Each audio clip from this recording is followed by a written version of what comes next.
Shalom from Jerusalem. This is Israel at War, an update on TV7 Israel News. I'm Amir Oren, sitting in for Jonathan Hessen, and this is day 272 of the war, which started with the horrific Hamas assault and massacre on Israel last October the 7th, and has been extended by the Hezbollah attack on Israel the next day, October the 8th. And with us today are from London, retired Colonel Joel Rabin, the founding director of the American Center for the Levant Studies. Welcome aboard, Joel. Good morning. Morning. And two reserve brigadier generals in the Israeli Defense Forces. First, Doron Gavish, the former commanding officer of the Israeli Air Forces Air and Missile Defense, and currently the commander of the task force handling air and missile defense. Welcome, General Gavish. Shalom, Amir. And Dr. Amnon Sofrin, formerly a senior officer with the IDF's Military Intelligence Directorate, and later head of the intelligence division for Mossad, Israel's intelligence and special duties agency. General Sofrin, welcome. Morning. Now, this is, of course, July 4th, the glorious 4th, and obviously the staff and our guests here, as well as the Israeli people, wish all the best for the American people under whatever leadership they choose to appoint over them. But General Sofrin, let's start with the happy news, relatively speaking, that there might be a hostage deal in the offing, along with a ceasefire, or at least the first stage of a pause in Gaza. For the first time in many months, the indications coming from Hamas are positive. What do you read into this news? First of all, this is of course encouraging, but we have to be very careful because we know the other side and we know how they behave. Or him, personally, I speak about Yahya Sinwar, how he behaves and how he handles these issues. He's trying to manipulate us all the time, and so the fact that we have some hints that he softened his positions, nevertheless, we have a long way to go. Now, when you look at the situation, a lot of pressure is applied on Hamas leadership in Doha by the Qataris, and of course, via the United States, that are pressing the Qataris, and the Qataris are pressing Hamas leadership, and they tell them that first of all you have to reach to some agreement that will stop the war for at least for the time being. And second, the Americans are now going to the final stage of the campaign. They're going to focus on that. They won't have any attention to the Middle East and to these dealers as well. And this is your last chance. And I believe that this message was delivered to Yahya Sinwar as well. In addition, you have the pressure that is being applied upon Rafah, and the fact that the IDF is controlling Philadelphia Road or Philadelphia Corridor, and are going to stay there for at least several months. And when you combine all this together, Yahya Sinwar understands that this is maybe the timing to begin negotiating with Israel, because the Prime Minister declared that this is the end, or we are very close to the intense fighting phase. And that means that there's going to be some ceasefire, at least for a temporary time or period of time. And therefore, he agrees to go for some deal right now. Joel, Secretary of State Tony Blinken, over the last couple of days, made a round of telephone calls to his counterparts all over the Middle East, except Israel for the time being. At least there has been no announcement. But he did call his Egyptian, Jordanian, and Saudi opposite numbers, as well as Secretary of Defense Austin calling the regime in Bahrain. And in all of these talks, there has been some optimism, as well as some talk about the next stage in diplomacy, integrating Israel into the Middle East, which probably means the normalization between Israel and Saudi Arabia. Do you also see it as a hopeful sign, or is it really some wishful thinking on the part of the administration? Yeah, I think this is more driven by wishful thinking in this stage. And listen, I don't blame the administration. They have a very difficult task. Of course, it was their actions over 3.5 years that helped to create the difficulties. Nevertheless, it would be good for everyone if the situation in the north could be resolved without war, but resolved not on the Iranian regime's terms. I don't see a path to that right now. The kind of arrangements that are being discussed in Beirut, the political arrangements and the security arrangements, I think are unrealistic. And I don't think that the conflict in the north can be de-escalated until Hezbollah is no longer capable, until they volunteer to no longer have the capability to have northern Israel within striking distance.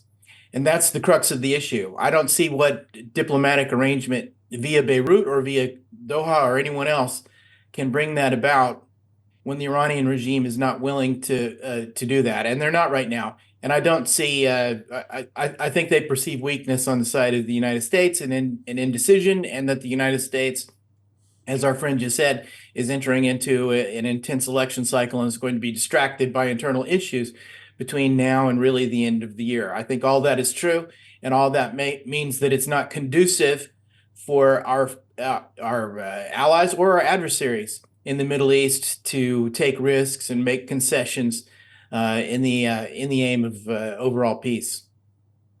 Doron Gavish, Joel Rabin mentioned the constant stream, sometimes deluge, of Hezbollah missiles, rockets, and drones on Israel, which brings to mind one of the more memorable phrases in the U.S. national anthem, which will be sung today all over, and that is "The Rocket's Red Glare."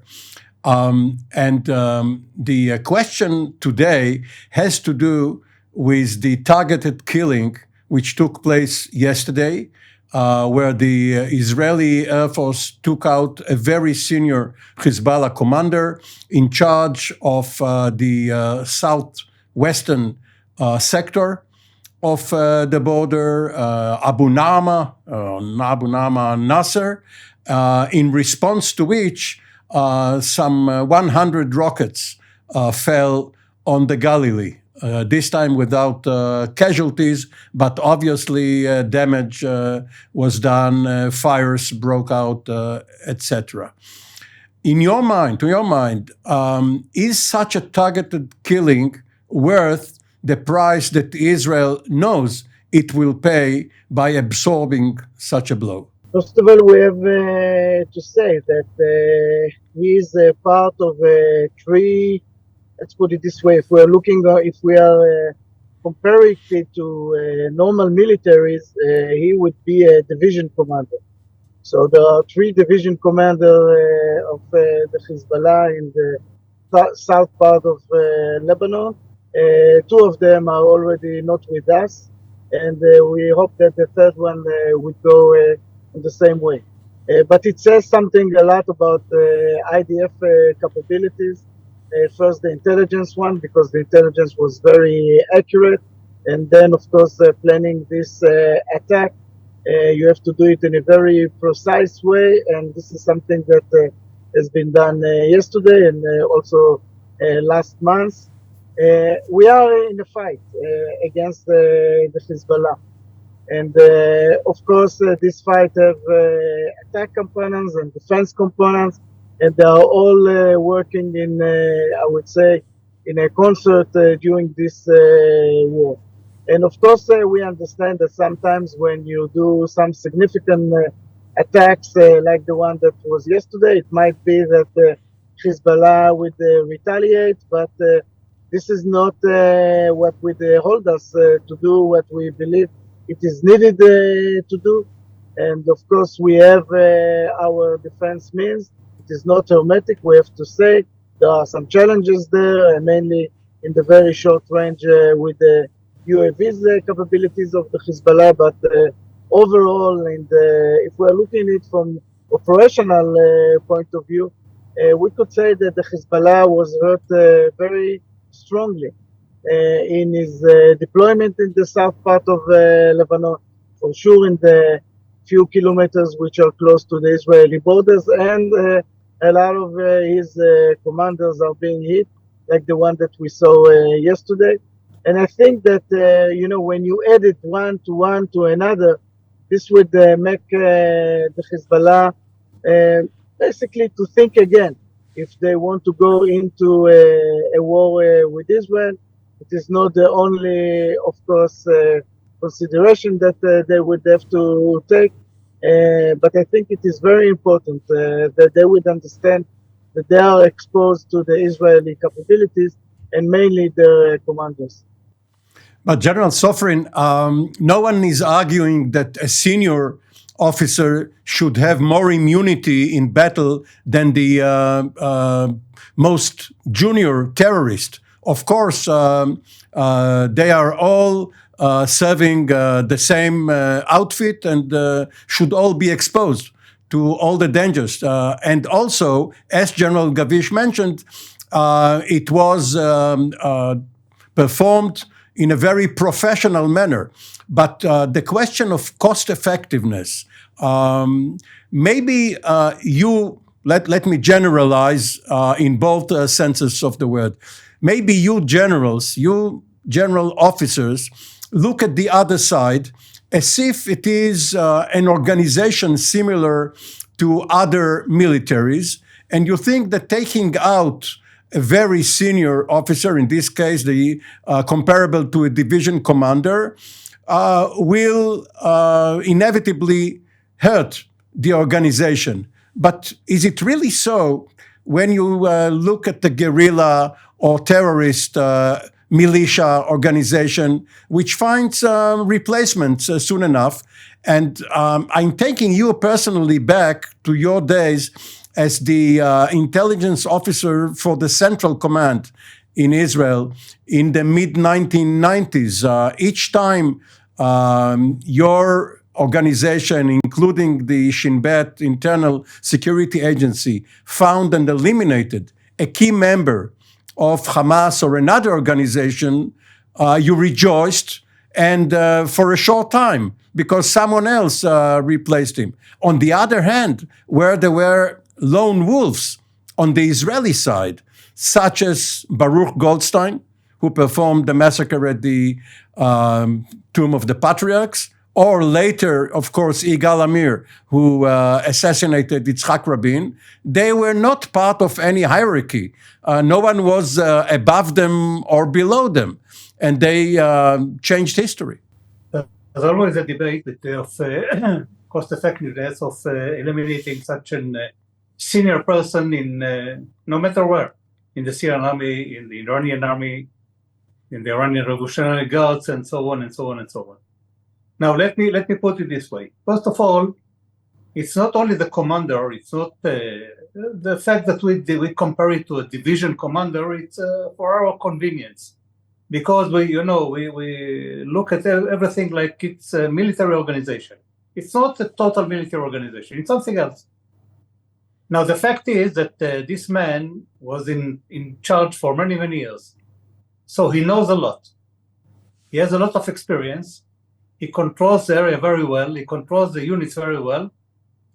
And the fact that you eliminate such a person in this position creates some vacuum for a very short time, but it will be filled very soon by somebody else. There's not, it's not eliminating somebody and killing the whole idea. It's causing temporary damage, deterring the enemy, the rival, in this case, of course, Hezbollah. And therefore, you wait for to see who comes first. And he, of course, will be more careful and will handle more carefully than the other one because he knows he learned the lesson. Now, when you weigh the cost effectiveness of such an operation, you have to understand what will the other side do? How is it going to react? And let's take for comparison what happened on April this year in Syria. We attacked some building that was very close to the Iranian consulate in Damascus, killing some very high officers from the Iranian Revolutionary Guards.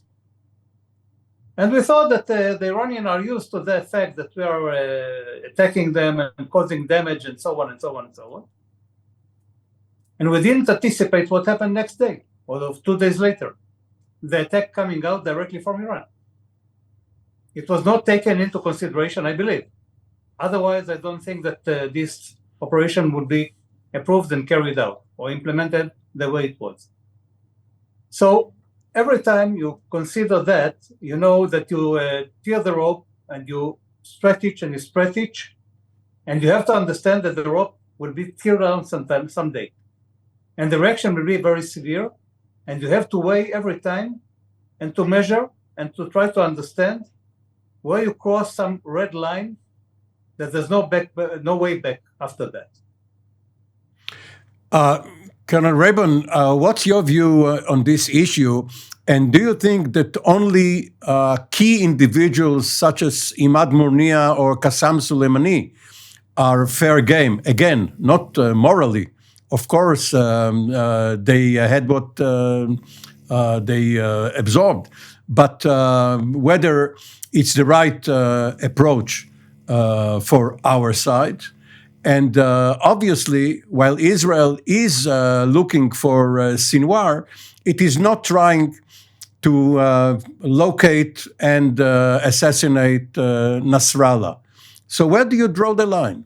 Well, this is an old debate about the operational approach. I mean, we went through this in Iraq and Afghanistan, and in the campaign against ISIS in Syria for many years. The question is, how much emphasis do you put on taking out what they call high-value targets, HVTs, and whether a campaign that focuses mainly on high-value targets will be effective in the long run? Well, no, it won't, but it is a key element of a campaign as long as you're doing the other things that you need to do, which includes political approaches in a conflict such as the one that Israel is engaged in with Hezbollah and its Iranian regime sponsors, such as also trying to deteriorate the enemy's material capabilities, their weapons, and so on. But in addition, their ability to finance themselves and fund themselves. I do think you make a different calculation based on whether you're already in the war or not. If you're not in the war and there's something going on, then you have to gauge the reaction very carefully. If there's a war, if the enemy that you're engaged in and the commanders that you're taking out are already commanding a war against you, a fairly intense war, such as the one that's going on in the north, then the threshold for action is lower, and you don't take into as much consideration the reaction from the other side because they've already demonstrated that they're reacting. They're already in the middle of the war. You don't have to be as cautious about escalating into a war that isn't happening yet. For example, the strike against Qassam Soleimani, which was first contemplated at the end of 2019, was because he was orchestrating a takeover, a massive assault on our U.S. embassy in Baghdad and maybe some facilities elsewhere as well. He was already doing that and was already escalating. And this didn't come out of the blue. But we had many other times over the years where it was considered that we might do something to him, and we refrained because we weren't already engaged in as clear-cut a conflict with him. But on the whole, listen, having an impact on the enemy's chain of command is vital. You can't really fight the kind of war that you're engaged in without it. And it does have a disruptive effect, especially when you're in tense operations. It puts the enemy on the back foot for a while. It maybe gives you the room to seize the initiative.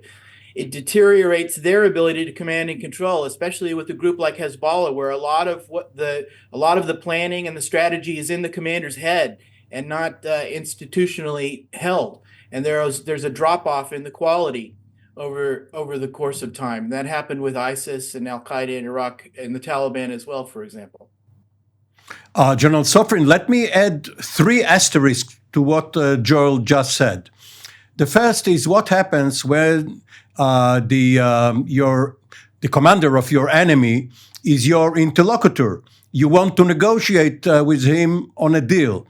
The other question has to do with the reality that he is probably surrounded by hostages and may leave a will, if you may, that they would be killed with him, even if there is an operation which successfully killed him without hurting them.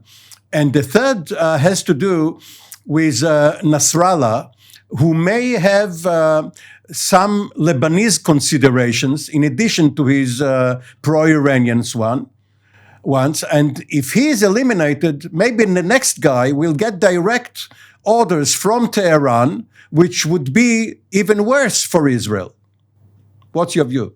Let me say, first of all, let me refer first of all to Yahya Sinwar. Yahya Sinwar, as long as we hold 120 Israelis under his custody, dead and alive,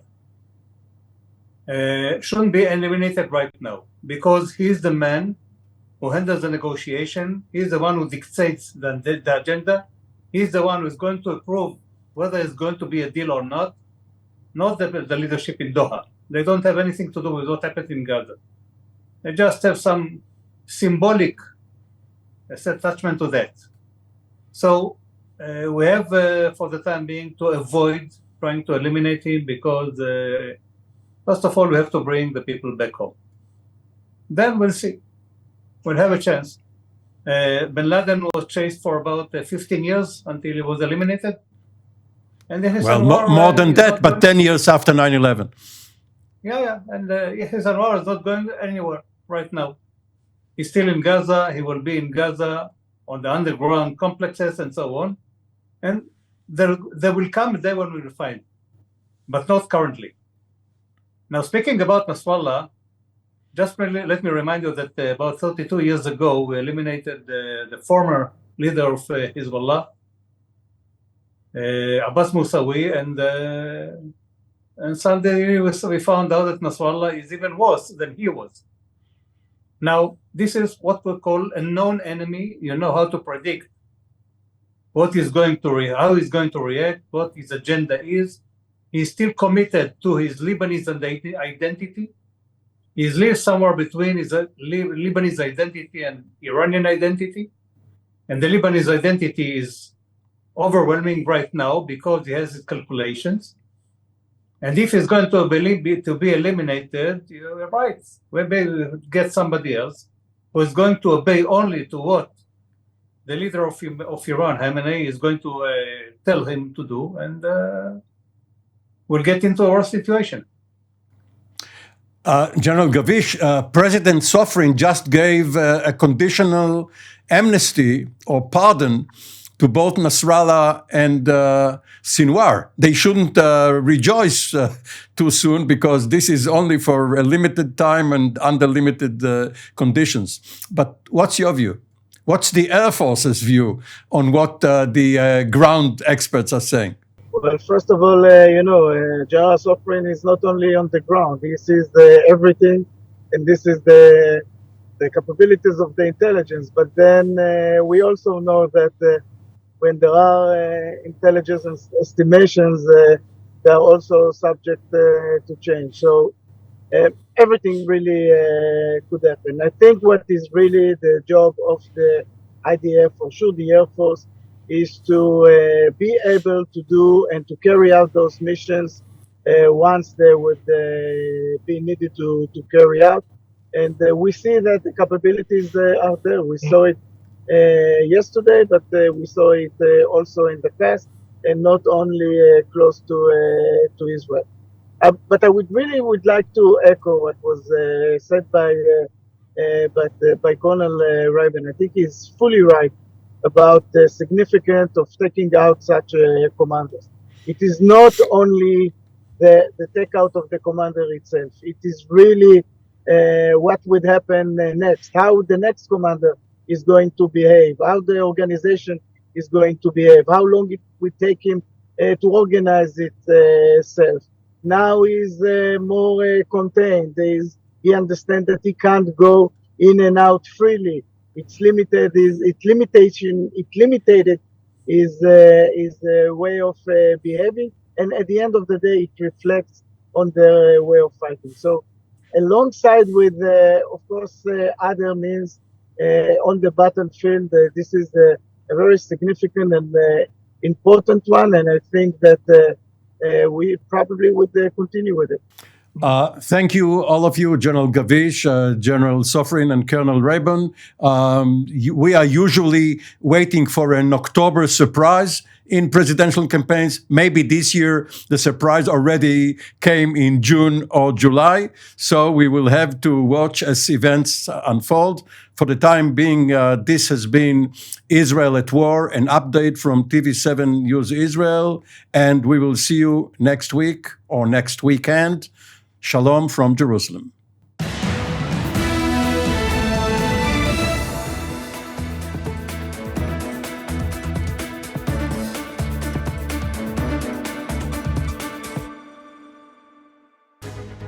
My name is Doron Gavish, and my background 30 years of serving in the Israeli Air Force. My last job I was the commander of the Israeli Air and Missile Defense during the introduction of the Iron Dome to the defense of Israel. All of this allows me really to be part of the team here in TV7. It is super important to have such a platform. We talk about the global situation, we talk about Israel and those different angles which are relevant to the discussion.